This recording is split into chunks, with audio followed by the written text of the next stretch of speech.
Brothers RC, the finest in RC products. Jose Sanchez boots right out of El Paso, Texas. If you need them, they have them. You need a pair of boots. El Paso, Texas. Jose Sanchez boots. Sinbad's Gym, the finest in training. And also Southpaw Boxing Club, right out of Hilliard, Ohio. Check out the Master Eric Asher. He's going to set you up, get you in shape, and get you rolling.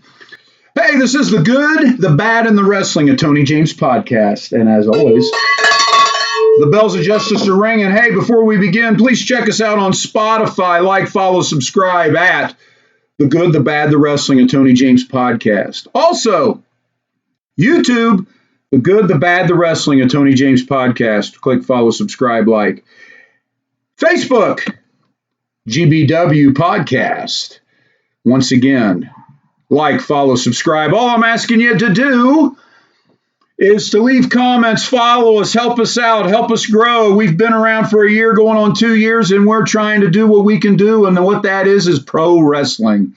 With that being said, hey, I want to jump into something real quick. This is another short burst of podcast wrestling. Cody Rhodes had made some comments in the past, and currently he's doing some more social media rounds. So you can definitely tell the time frame between these two clips. I'm going to guess that the first clip we're going to watch is probably more of his AEW scenario, and of course we know the second clip you're going to watch is his WWE run, both Platinum Blonde, Cody, the American Nightmare. But basically what he's talking about, and as what you can see up here, we got the WWE ID for independent wrestling. He makes a comment about part-timers. So you're going to see how I'm going to tie all this in. So first off, you're looking at the WWE Independent Wrestling ID logo, the designation that kind of tells you, if you've got this stamp of approval, you're in, man. Those are the places you want to go if you want to be in the big time. So take a look at that, and then we're going to listen to this first clip from Cody, and I just want to see your reaction. Hear your reaction. Get your reaction. Nothing offends me more in wrestling than pretend wrestlers, the guys who wrestle 2 to 4 times a month, and they try to get all their wrestling experience in. Like, oh, well, we got to go to the bar, too. You know, wrestlers do that. And we got to, like, no. Like, wrestling is, if people ever pay to see you, ever part with their money to see you, you can't just be a pretend wrestler. You have to fully be committed to it and live it and breathe it and just have to have that. Okay, so when I first saw this clip, it really got me going, and that's why I saved it, and that's why I wanted to make it a topic. And then when you listen to it, I don't think it has as big a bite as it originally got me. But I do have some problems or some issues or want to talk about this a little bit. And so what is part-timer? Because is a part-timer a wrestler who does something else for a living and then wrestles on the side? To be a full-timer, you only wrestle even if you only wrestle a couple times a month, but because you don't have a job? I don't know what he means by part-timer, other than he says 2 to 4 times a month. Well, let's face it. There are some companies and the demand for pro wrestling, and I can speak to this, in Ohio and in the surrounding states, the promoters are the problem. Not all of them, but it's hard to get in and it's hard to get booked in certain areas if you want to wrestle somewhere. And then you got to work your way up, and then you got to deal with all the crap and politics. And let's face it, just like in any job, there's some people in these promotions that you just don't want to work with. You don't want to make money for. You don't want to be around. So you're limited. And I feel that it's quality over quantity anyway. So I would rather wrestle somewhere where I know I'm getting good quality matches and I'm establishing myself. And there's another clip we're going to play from Cody that is more recent. I do believe it's more recent. That he goes into that a little bit. But so what is part-timers? So there's guys that wrestle 3 or 4 times a week every month. That makes them good. That makes them legit in his mind as holistic, that they're dedicated. I know guys who should be getting exposure on the next level that don't get an opportunity, that are trying and working everywhere. So I don't quite understand what he's doing with this, because let's face it, and this is why I have the WWE ID logo up telling you what that's about. So I go to American Nightmare Factory, and I pay my money, and I get my 6 months of training, and they tell me stuff, and then they let me back out into the wild. And I wrestle 2 to 4 months, and I'm trying to do something, hone my craft, get better at what I do. Am I still a part-timer? But do I get a pass because I paid you money? Like, I can go to another wrestling company that doesn't have the WWE insignia now, and I can get some really good training, and I can bust my butt, and I'm only getting booked 2 to 4 times a month. But I'm a part-timer? I don't know what he meant by that. It kind of rubbed me the wrong way.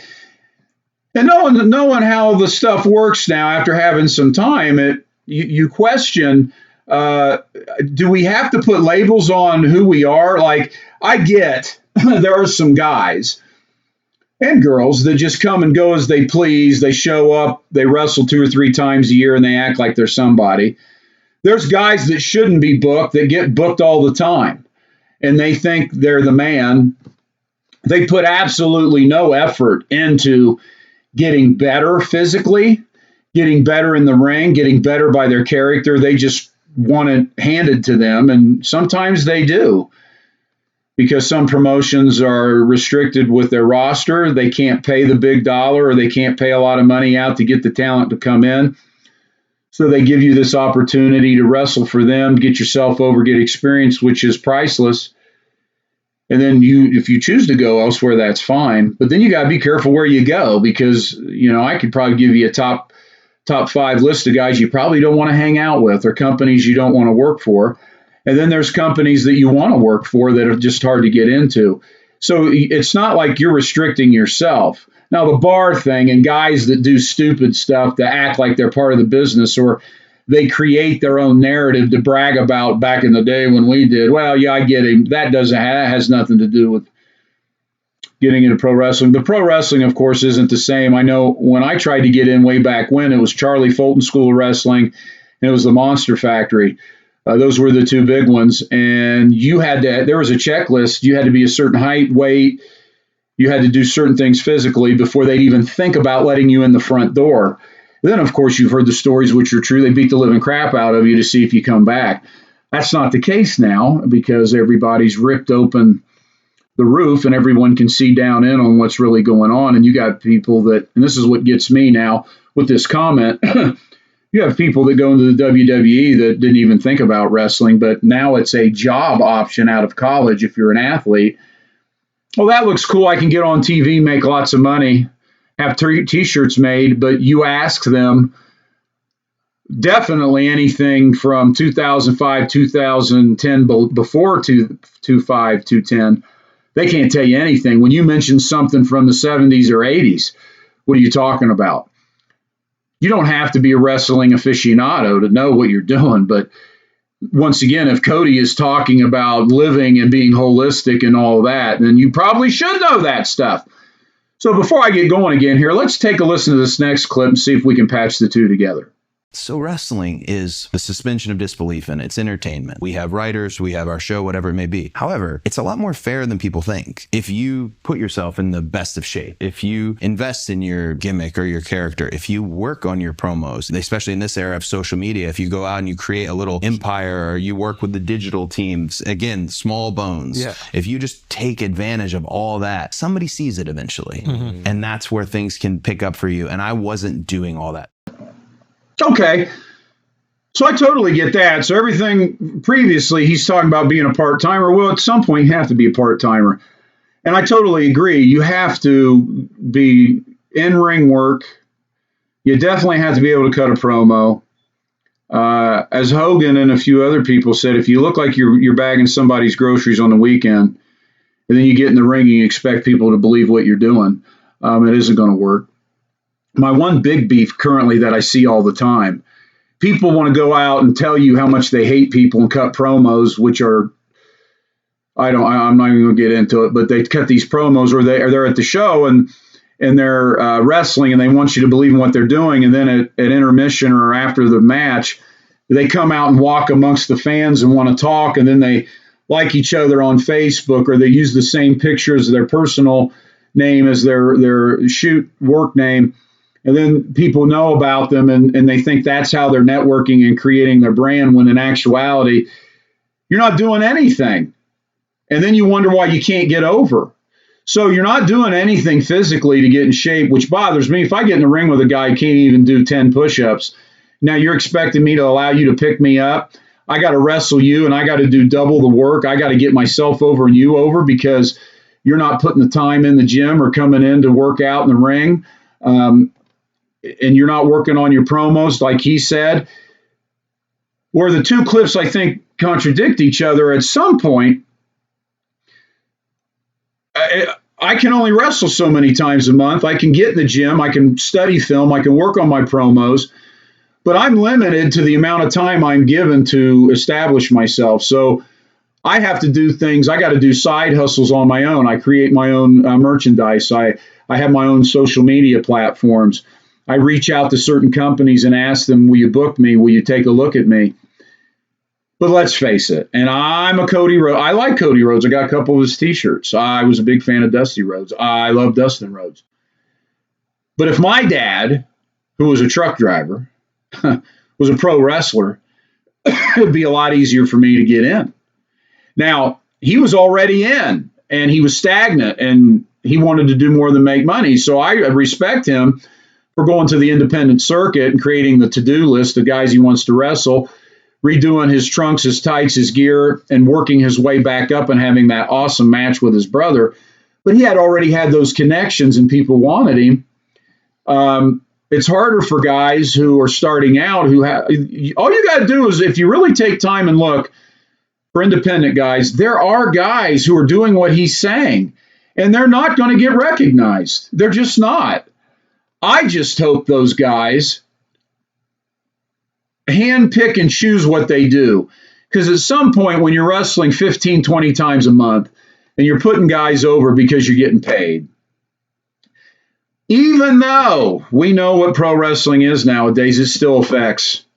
If promoters are doing what they should be doing and they want to book you, but you've just put over the guy who's 100 pounds or the guy who should have retired 20 years ago, and they just beat you for the title, and now you're coming in and you want to do something good with their guys, I'd be hesitant to put somebody like that over my guys, because people do watch it. And I know in Ohio, the same guys travel around the same groups.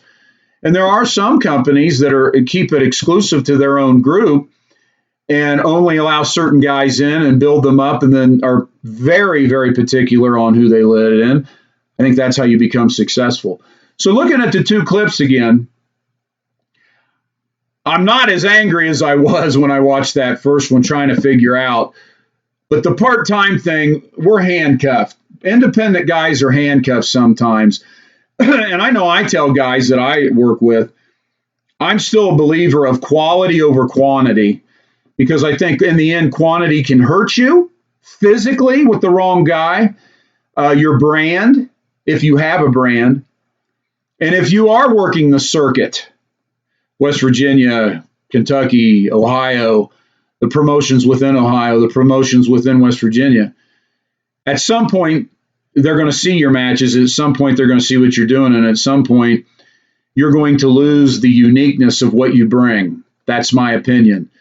It's harder working in one promotion and being exclusive to that promotion, because if the roster doesn't expand, you wrestle the same guys a little too much. If the roster does expand, then you got to determine who are you building up, who are you putting over, and people have to understand the business too. You can't always win, and you can't always do certain things.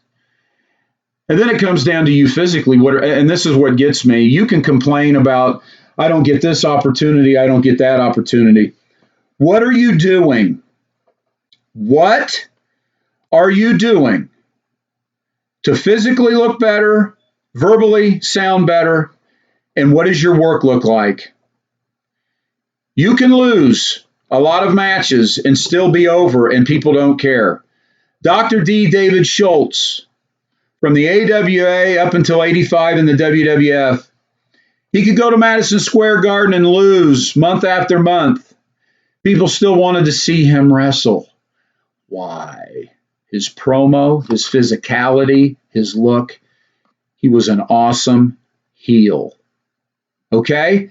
It's how he used. He was strategic in what he did, and it meant something. He didn't go everywhere and put everybody over, but when he did lose, it didn't hurt him. So, just as an example for that. So, if you go back and look at some of my podcasts, I do a lot of independent stuff. And so I've got independent guys I've talked about and I've promoted, and I still stick behind those guys. Those guys are doing a great job of their own brand and putting them over. Now, there are some guys that I feel that are probably putting too many guys over too much, and I don't think the promoters are using them properly. But once again, you got to be careful with the promoter you hook up with, because a lot of these people are in it for themselves, and at the end of the day, a promoter is going to promote themselves, whether they're an in-ring talent or not. But going back to these two clips with Cody Rhodes, let's play them back to back here to get one more look at it. Nothing offends me more in wrestling than pretend wrestlers, the guys who wrestle 2 to 4 times a month, and they try to get all their wrestling experience in. Like, oh, well, we got to go to the bar, too. Wrestlers do that, and we got to, no. Wrestling is. If people ever pay to see you, ever part with their money to see you, you can't just be a pretend wrestler. You have to fully be committed to it and live it and breathe it and just have to have that. So wrestling is the suspension of disbelief, and it's entertainment. We have writers, we have our show, whatever it may be. However, it's a lot more fair than people think. If you put yourself in the best of shape, if you invest in your gimmick or your character, if you work on your promos, especially in this era of social media, if you go out and you create a little empire or you work with the digital teams, again, small bones. Yeah. If you just take advantage of all that, somebody sees it eventually. Mm-hmm. And that's where things can pick up for you. And I wasn't doing all that. So to wrap it up, that first clip, I agree, Cody. You can't be a pretend wrestler. I just didn't like the fact that it was connected to the amount of times you wrestled. Once again, I work with a lot of guys who are not pretend wrestlers. They sell their gimmick, they work on their gimmick, and it's really not a gimmick. It's just them amped up. They work on their promos. They work on their in-ring work. They go to the gym. Whether it's the ring gym or it's the old school weight gym, they do their thing. And then I've worked with guys that phone it in, and it kills the other guys they're working with. Once again, it's the guys that go out at intermission, the guys that go out and hang out with the fans, the guys that have not evolved themselves. And then they come in the back and complain why they're not over, or they mope, or I don't get that. You're grown men and women. You're expected to do something. What is that? You're expected to put butts in the seats. You got to get over to put butts in the seats so people come back and want to watch. That's what you're doing. Didn't Hogan say the money in the miles? Like, how much money are you making the less miles you're putting out? In indie wrestling, it's a big deal. If people come back and watch you,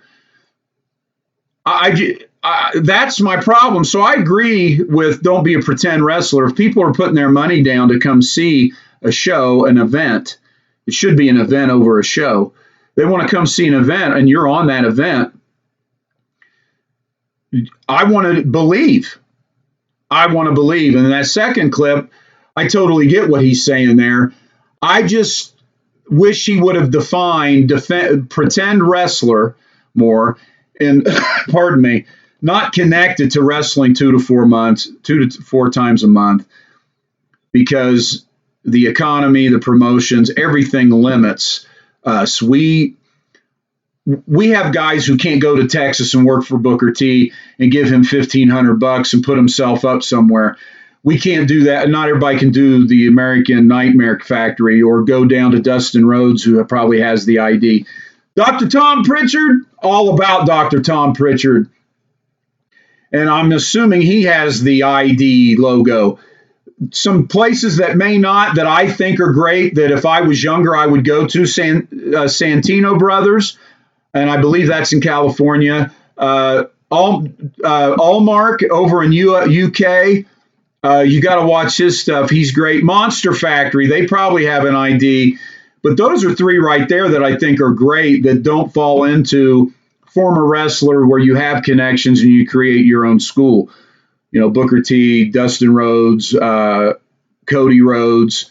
What are some other ones? Dr. Tom, once again, I think Dr. Tom's is great. We had the experience to work with Dr. Tom multiple months. And then, of course, we got a guy on roster who trained with Dr. Tom. And the air and just everything about the experience was great for him. And I think it's legit. In talking to Dr. Tom about how he views things. So I just don't get the 2 to 4 and then coming back later. We don't have a bus. We don't have the connections. How do we get those? And it does get frustrating. Same thing with Pro Wrestling Illustrated. Pro Wrestling Illustrated gets fixated on East-West Coast and leaves the Midwest behind. You see the same stuff. You'll see pictures with like 5 people in the crowd, but because certain people are getting pushed, they get the profile, they get their pictures, they get ranked. I know the top 500. I get it. I'm not going to get into if it's meaningful or meaningless. But there's a great wrestling going on in the Midwest. I'm telling you. Ohio, West Virginia, Kentucky, Illinois. There's some great stuff. There's some great guys. There's some guys that stopped wrestling recently that I wish would have gotten exposed a little bit more and gotten an opportunity. And there's leeches that leech onto those guys and then try to throw them to the wayside and take their spot. You know how it is. It's not a happy sight all the time, but I don't know. What's your thoughts? If you're working and you're an indie guy and you hear these clips, if it strikes a chord, maybe you should look in the mirror and reflect. But I am not going to judge a guy if he wrestles 2 to 4 times a month. If he wrestles once every 5 months and you watch his match and it's the same match, if when I look at him, he doesn't pass the look test, and you know what that means. The guy in the ring has to challenge me as a fan. When I look at that, if I'm saying, well, shoot, why am I watching this person, this man, this woman? I'm bigger than that guy, or I don't believe that, then you probably should look at yourself in the mirror unless you are using an angle that's your angle. But I'm just sick of guys in the back complaining and moping and wanting something given to them without working hard for it. And then they can argue, how do you know I'm not working hard? Are you drawing? At the end of the day, do you draw? Do you put butts in the seats consistently? Do you get your opponent over? Do you know what you're doing? And we can get into traditional versus modern. We can get into the moves if you want. I've done multiple podcasts. Check out my catalog. I talk about the differences between traditional versus modern, moves versus spots, promos, all of it. At the end of the day, when you get into that ring, do people believe what you're doing? And that's the bottom line. So I was going to rip Cody a new one. And after you listen to it, I think I know where he's going. I still don't agree with talking about scheduling, like the amount of time you put in the ring. I do believe there's probably a limit. Like I said, if you're wrestling 2 to 3 times a year, that's a little bit harder to validate. But if you're putting a monthly effort in, and on top of that, when people go, they want to see you. Think about it. If you're wrestling once a month and people wait a month to come see you wrestle, you're doing something right. Not, hey, I'm going to be friends with all of them, because now they're coming because they know you. Well, I really don't like wrestling, but he's my buddy now, so I'm going to watch him. That's not getting over. Getting over, I feel, is kayfabe. Can you kayfabe it? Can you work the crowd? Can you cut a promo? Can you talk them into the building consistently? Are you productive in the back as much as you are in the front? Take a look at yourself, figure it out. If you're a fan, it's about time as a fan you demand more. And you know what? It's a monopoly. Now the WWE stuck their toe in the water. They're making splash. They're telling you these are the places you have to go. You got to fork out all this money.